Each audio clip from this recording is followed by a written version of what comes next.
I remember staring at my reflection that night, the dim light of my apartment casting shadows across the unfamiliar angles of my own face, and thinking, who is this person staring back at me? It wasn't just curiosity. It was an urgent, almost desperate need to see myself differently, to step into a version of me I'd always hidden, even from myself. I had never imagined I'd willingly challenge everything I thought I knew about who I was, but there I was, trembling in anticipation, holding a small, silky dress I'd bought on a whim, my heart hammering like it was keeping a secret. The first step was simple, at least in theory: transformation through clothing. I had spent hours online, scrolling through forums and videos, watching men morph into women with a kind of fluid elegance that seemed impossible, almost magical. And yet, here I was, thinking maybe the magic could be mine too. My hands shook as I unzipped the dress, feeling the texture against my skin, and imagining the contours it would trace over my body.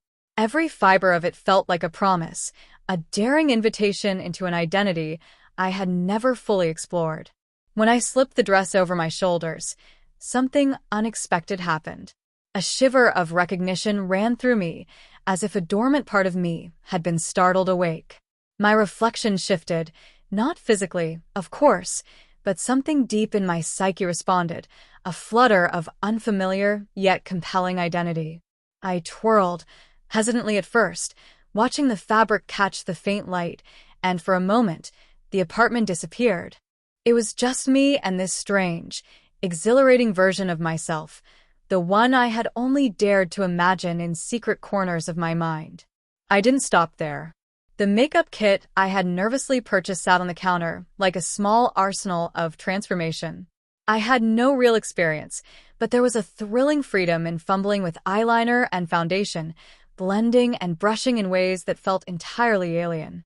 Every stroke felt like a small rebellion against the person I had always presented to the world, and yet it also felt like coming home. My eyes looked bigger, softer, almost fragile under the new layers of color, and I felt a sudden surge of emotion: fear, excitement, shame, and a strange, glowing pride, all mingling into something indescribably potent. The final piece, the wig, was terrifying. Holding it in my hands, I hesitated longer than I wanted. When it finally settled over my head, transforming the silhouette of my familiar face, I nearly gasped.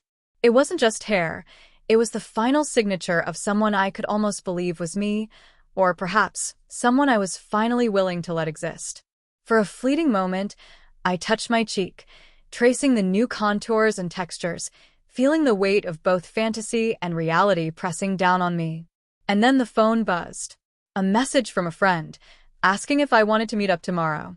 Instantly, panic surged. Could I show this version of myself to the world? Could I walk outside with the soft, trembling vulnerability that now clung to me like a second skin?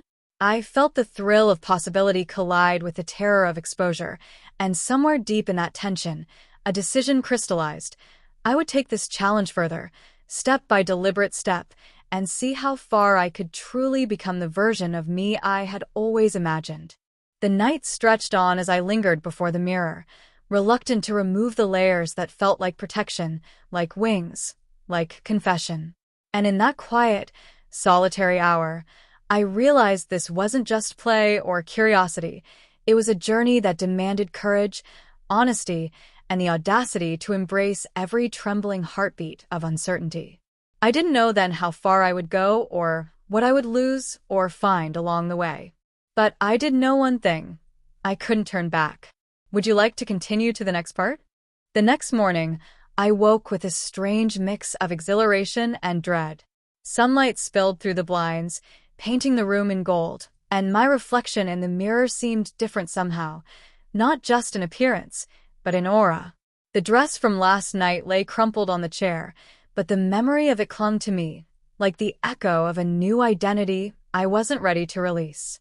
I dressed carefully, more deliberately than usual, choosing an outfit that hinted at the girl I was beginning to become without fully announcing it to the world. Walking to the bus stop, every step felt heavier and lighter at once, weighted with self-consciousness, but buoyed by a secret thrill. I noticed the way my shoulders narrowed as I tried to carry myself delicately, how my hands flexed differently as I clutched my bag, almost testing the limits of this emerging persona. Each glance from strangers was magnified in my mind. I imagined their eyes dissecting me, judging, doubting, or, heaven forbid, recognizing something vulnerable I wasn't ready to reveal. My heart raced. I had expected fear, but I hadn't anticipated this strange, electric excitement that came with even the smallest acknowledgement of myself in public. At lunch, I sat alone, staring at the cafeteria crowd, and wondered how long I could maintain this fragile balance. My reflection in the shiny surface of the table startled me. Subtle shadows of femininity were beginning to take shape, and with them, an internal voice whispered encouragement, tentative but insistent. I caught myself smiling, a small, guilty curl of lips that seemed to belong to someone else entirely. A friend waved across the room, and my stomach tightened. I wanted to wave back, to join them, but the thought of exposure, of anyone seeing me too clearly, froze me. Yet beneath that fear was an undeniable truth. A part of me ached to be seen, truly and without disguise. That evening, I returned home and faced my reflection again. I experimented with subtle alterations, a touch of lip balm, a curl in my hair, a tilt of my head. Each adjustment sent ripples through me, small awakenings of self-recognition, of acceptance I hadn't known I needed. I began keeping a journal, pouring into it the swirling mix of excitement, doubt, longing, and embarrassment that churned inside me. Writing it down made the transformation feel more real, more permanent, like documenting the emergence of a hidden world I had long denied. But transformation isn't linear. That night, as I lay in bed, I felt a crushing wave of self-doubt. Who was I trying to become? Was this fantasy? Or was it truth? Could I ever reconcile the person I had been with the person I was beginning to see in the mirror? The questions gnawed at me, keeping me awake, yet even in that restless anxiety, there was a strange comfort. I was acknowledging a part of myself I had never faced before. Fear and hope tangled together, inseparable, shaping the contours of a journey that was mine alone. Then came the idea, a challenge, a voluntary experiment to push myself further, to explore the boundaries of identity in small, deliberate steps. Each day would bring a new test, a haircut, a more daring outfit, a conversation conducted from this new perspective. It was terrifying, thrilling, and intoxicating all at once. I realized the stakes weren't just about appearance. They were about honesty, courage, and the willingness to confront who I had always been beneath the surface. And with that realization came the first true taste of freedom, a promise to myself that I would not shrink from this experiment, no matter how uncomfortable, no matter how exposed. I didn't yet know what I would discover, but for the first time, I felt the tantalizing possibility that the person staring back at me in the mirror could be real, and that perhaps, in embracing her, I might finally embrace all of me. Would you like to continue to the next part? The following week was a blur of nervous experimentation and private exhilaration. I started small, subtle changes that no one would immediately notice, but that felt monumental to me. I switched my shoes for a lighter, more delicate pair, letting the gentle lift of the heels change the rhythm of my walk.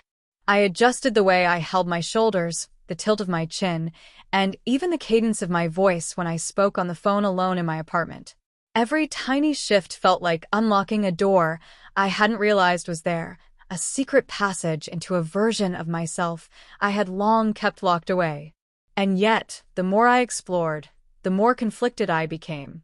There were moments, like when I walked past a mirror in a public hallway or caught my reflection in a shop window, that I felt a pang of alienation, a sharp tug reminding me of who I had been all my life. My heart would lurch, my stomach tightening, a mixture of fear and longing washing over me in waves. Is this really me? Or am I just playing a part I'll never fully own? I asked myself the question over and over, and the answer was never simple. It lived in the spaces between excitement and hesitation, a pulse that both terrified and thrilled me. By midweek, I decided to push a boundary. I went out in public, wearing a blouse I had never dared to wear outside my apartment. The first step onto the sidewalk was like stepping into another world. Every passing glance felt like a test. Every whisper of wind against my skin amplified the awareness of myself in ways I couldn't fully articulate. Strangers' eyes passed over me, some barely noticing, others lingering in curiosity, and each interaction left me vibrating with raw, unfiltered emotion. I felt exposed, yet alive in a way I had never known. The most transformative moment came when I caught the eye of a woman sitting at a cafe. She smiled, a small, gentle curve of acknowledgement, and in that instant, I realized how desperately I had yearned for recognition, for validation not just of appearance but of being. My chest tightened, and I laughed quietly at the absurdity of feeling such vulnerability in something as simple as a smile. And yet, it wasn't absurd. It was real. It was proof that stepping into this identity, however new or fragile, allowed me to feel, truly feel, in ways I had denied myself for years. Back home, I began experimenting more boldly with my appearance. Makeup became an art form, each brushstroke a revelation of hidden potential. I learned to contour, to highlight, to soften edges that had always seemed harsh in the reflection I was used to. The wig became less of a disguise and more of an extension of self, a tactile reminder that identity is fluid, layered, and deeply personal. I even laughed aloud when I realized how much joy could come from something as simple as painting my nails, each stroke a quiet rebellion against the rigid expectations I'd carried for so long. Yet the journey wasn't without setbacks. Some days, I would look in the mirror and feel nothing but doubt, a suffocating wave of insecurity that made me question every choice I had made. The fear of exposure, of failing, of being unable to reconcile my inner truth with the outside world, was overwhelming at times. I cried quietly into my pillow, frustrated at my own hesitance, longing for a courage that seemed just beyond reach. But even in those moments, I couldn't stop. Something inside me, the quiet insistence of authenticity, pushed me forward, whispering that each step, no matter how faltering, was a step toward becoming whole. By the end of the week, I had taken a series of small, deliberate risks. I had ventured into spaces I never thought I would, testing reactions, testing my own limits. I had glimpsed the freedom that came from embracing vulnerability, from daring to inhabit an identity that had always felt like a secret shadow in the corners of my mind. And as I collapsed onto my bed that night, exhausted and exhilarated, I realized that the transformation I was undergoing was more than skin deep. It was emotional, psychological, and profoundly personal. I was learning not just how to appear differently, but how to exist differently, how to honor a part of myself I had long ignored. For the first time, I slept with the quiet, thrilling certainty that I was no longer just imagining a new self. I was living her, step by trembling step, and with every heartbeat, every reflection, every whispered thought to myself, I was learning to trust that the person I was becoming could, in time, be fully me. Would you like to continue to the next part? The following days felt like living in a suspended world, as though every action, every glance, every word carried the weight of revelation. I started to notice things I had never truly observed before. The way light caught the edges of my hair, the subtle tilt of my hips when I walked, the softness that had been hidden beneath years of self-restraint. Each reflection, each small acknowledgement from the world around me, felt like both a confirmation and a challenge. I was discovering a self I had always feared, and yet secretly craved. One evening, a friend suggested we go out for coffee. My heart sank and soared at the same time. Could I meet someone I had known for years while showing even a hint of this emerging self? I agonized over every detail, my clothes, my posture, my voice, wondering if I would be accepted, questioned, or dismissed. When we met, I felt an almost unbearable tension in my chest, as though the very air was charged with expectation. But then she smiled, casually, warmly, and my shoulders relaxed a fraction. For the first time, I realized that authenticity, however tentative, could coexist with the world beyond my apartment. I wasn't just playing a role, I was stepping into a reality that had always been waiting quietly beneath the surface. That night, back home, I stood in front of the mirror for what felt like hours. I traced my jawline, my cheekbones, the curve of my lips, marveling at the subtle transformations that were both physical and emotional. I practiced expressions, nuances of femininity that felt like learning a new language, a language that had always been inside me, dormant, and waiting for permission to speak. And with each small discovery, I felt a deeper connection to this self I had long kept hidden. But transformation, as I was learning, is never a smooth journey. There were moments of doubt that struck like lightning. One afternoon, I caught a glimpse of myself in a shop window and felt a jarring dissonance. The reflection seemed almost alien, a stranger wearing the contours of my body. Panic rose in my chest. Who are you? I whispered to the mirror, almost afraid of the answer. And yet, even in that sudden wave of fear, I found resilience. I reminded myself that the journey was not about perfection, but about courage, about daring to confront the self I had always denied, even when it felt impossible. I began to push boundaries further, exploring elements of expression I had once considered unimaginable. I experimented with hairstyles that framed my face differently, learned to accentuate features that had always seemed unremarkable, and embraced clothing that flowed, fluttered, and hinted at identity rather than concealing it. Every new step was an act of daring, a test of self-acceptance, and a dialogue with the person I was becoming.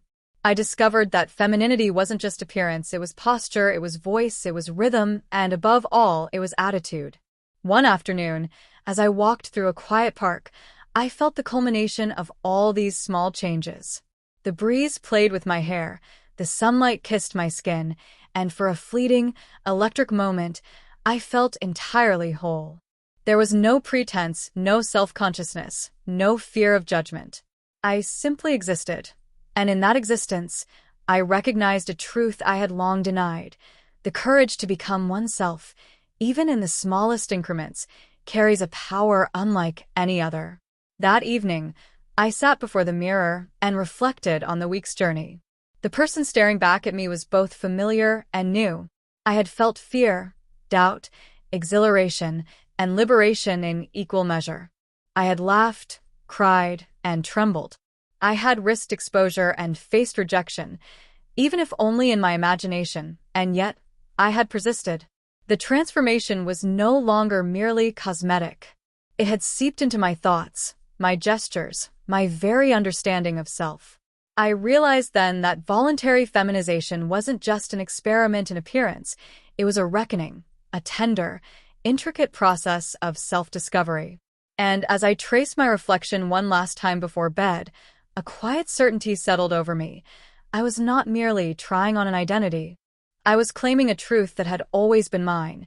And in that claiming, I was learning what it truly meant to be alive in my own skin. Would you like to continue to the next part? By the time the weekend arrived, I felt both anticipation and a strange, heavy vulnerability. I had been navigating this self-discovery alone for days, and now the idea of stepping fully into the world as this new version of myself loomed large and terrifying. I remember standing before my mirror that Saturday morning, taking a deep breath and thinking, this is it. Today I see how far I can really go. I dressed carefully, layering textures and colors that felt expressive but not overwhelming. Each item of clothing, each accessory, was a deliberate choice, a whisper of identity, a challenge to the timid, hidden self I had carried for years. As I left my apartment, the city felt different somehow, almost charged with electricity. The streets seemed sharper, the colors more vivid, the ordinary chatter of people imbued with a subtle intensity. Every glance from strangers now felt like an examination, a test of authenticity, and I couldn't help but wonder if they saw the tremor beneath my calm exterior, the heartbeat of someone stepping into a world she had long observed but never dared to inhabit. At a cafe, I chose a corner seat and ordered a coffee, my hands curling around the cup as though it were an anchor. I noticed the way my reflection shimmered in the window, a familiar yet evolving self. The subtle curve of my posture, the tilt of my head, even the gentleness in the way I smiled at a passing stranger, all of it felt electric, charged with the thrill of daring to be fully seen. And yet, beneath the excitement lurked fear. What if I'm not accepted? What if I'm misunderstood? The questions clawed at me, yet I let them sit alongside the exhilaration rather than allowing them to dominate. Later, I found myself walking through a small park, sunlight filtering through the trees in dappled patterns. Children played nearby, couples strolled, and the world moved in its ordinary rhythm, but I felt entirely present in a way that startled me. I laughed quietly at my own reflection in the glass of a nearby fountain, marveling at how natural it was beginning to feel to inhabit this persona without feeling like a fraud. And then, without warning, a gust of wind caught my scarf, tumbling it across the pathway, and I realized I had left myself entirely vulnerable to the environment, to the public, to life itself. The thought was terrifying and exhilarating in equal measure. That evening, back home, I experimented with bolder makeup and a new hairstyle. I practiced subtle expressions in the mirror, observing the way light and shadow transformed my face. Each movement, each gesture, became a study, a rehearsal, a meditation on presence and identity. I realized I was no longer trying merely to look like someone else. I was learning to feel like her, to inhabit her in ways that were intimate, subtle, and profoundly real. Sleep that night was restless, but full of dreams tinged with possibility. In one fleeting vision, I walked through a city that seemed both familiar and impossible, and every person I passed greeted me with warmth and recognition. I woke with my heart pounding, the echo of that dream lingering, and I realized that the emotional transformation, the courage, the honesty, the willingness to be vulnerable, was as significant as any physical change I had made. By the end of the weekend, I was exhausted but exhilarated. I had confronted fear, embraced uncertainty, and dared to extend the boundaries of myself further than I had ever imagined. Every small success, every tremor of hesitation, every wave of exhilaration was a building block in a journey that was uniquely mine. And as I stood one last time before the mirror, tracing the subtle contours of my evolving identity, I understood something profound. Transformation is never only skin deep. It is emotional, psychological, spiritual, a layered, intricate unfolding of self that demands patience, courage, and above all, love. I was learning to love myself, entirely and without apology, and in that love, I discovered a freedom I had never known. Would you like to continue to the next part? Monday morning arrived with a peculiar mix of nervous excitement and quiet dread. The weekend had shown me glimpses of courage I hadn't realized I possessed, but now reality pressed closer, and I knew I had to navigate the ordinary world while carrying this new self like a fragile, brilliant secret. I dressed slowly, deliberately, choosing layers that felt like armor yet allowed expression, soft fabrics, gentle colors, subtle details that whispered who I was becoming without shouting it to the world. Each choice was a negotiation between fear and desire, a balance I was still learning to master. Walking to the bus stop, the city felt both familiar and alien. I noticed the way the wind caught my hair, the way sunlight traced patterns across the pavement, and the way my own shadow stretched beside me, a reminder that I was both observer and participant, that every step forward was an act of courage. Strangers passed, and I wondered how many could see beyond the surface, how many could detect the tremor of anticipation beneath my calm exterior. Every glance felt amplified, every whisper of movement heightened my awareness. The world had become an arena, and I was performing my most vulnerable truth. At work, the challenge intensified. I moved carefully, measuring my voice, refining gestures, and observing how colleagues responded.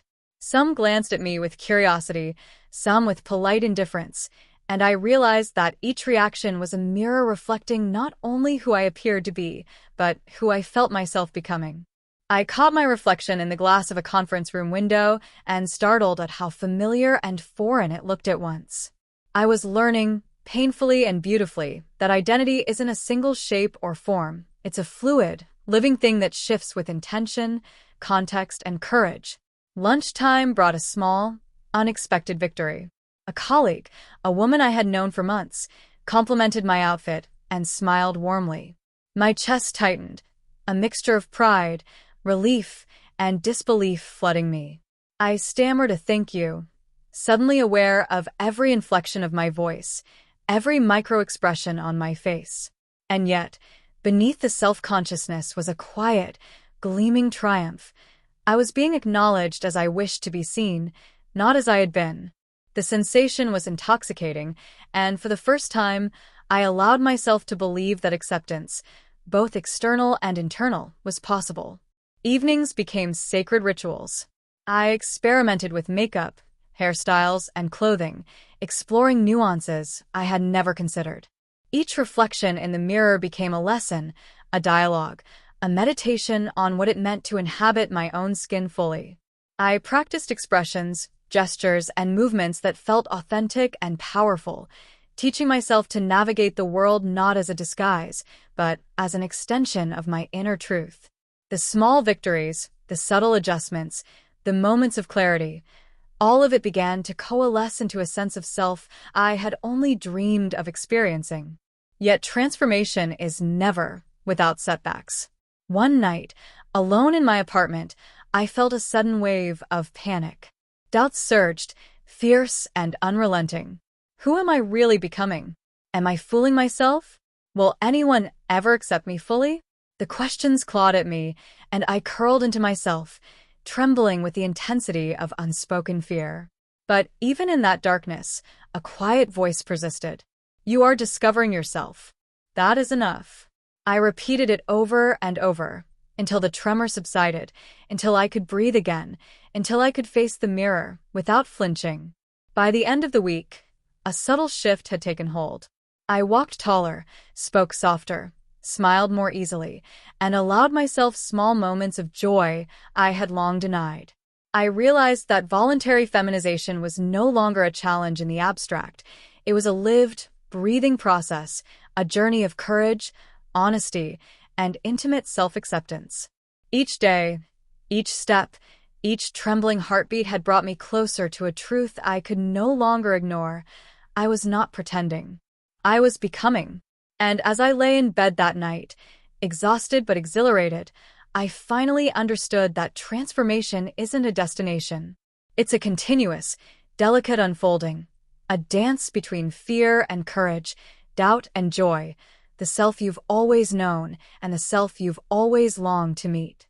The days that followed felt like the culmination of everything I had been building toward, an intricate, delicate balance of fear, courage, and quiet exhilaration. By now, stepping into this new identity had become less about performance and more about inhabiting my own truth. I moved through the world differently, lighter, more aware, and strangely freer. Even small gestures, a tilt of the head, the curve of a smile, the way I held a cup of coffee, felt like expressions of a self I had long denied, yet had always existed. One evening, I attended a small gathering with friends. My heart pounded as I arrived, carrying all the anxiety of exposure, all the possibility of rejection. I caught glimpses of their faces, some curious, some warm, some uncomprehending. But something remarkable happened. With each conversation, each shared laugh, each small, human interaction, I realized that my presence, as I was fully, authentically, was enough. I didn't need to hide, I didn't need to qualify, I didn't need to pretend.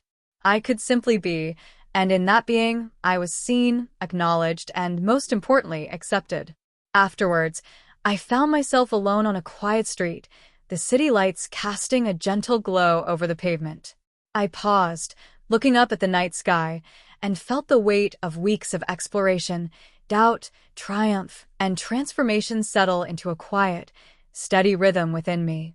I touched my face, tracing the contours that had once felt foreign but now felt familiar. My reflection in a nearby shop window smiled back at me, a reflection that was mine, wholly and unmistakably mine. The journey had been long, winding, and sometimes terrifying, but every moment had been worth it.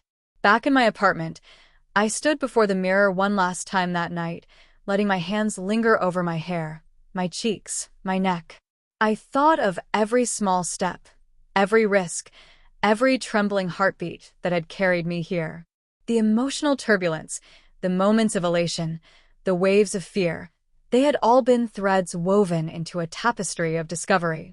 And in that tapestry, I finally understood a profound truth.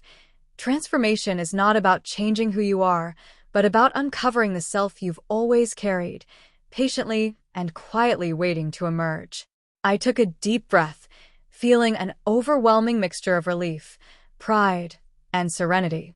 The person staring back at me was not a fantasy, nor a mask, nor an experiment anymore. She was me, fully, fearfully, courageously, beautifully. And in that reflection, I smiled, not just at what I had become, but at the journey itself. Every step, every doubt, every leap of faith had led me here. I had faced fear, embraced vulnerability, and discovered a self I could finally honor. For the first time, I felt entirely whole, entirely seen, and entirely alive. The journey would continue, of course. Identity, like life, is never static. But now I knew something unshakable.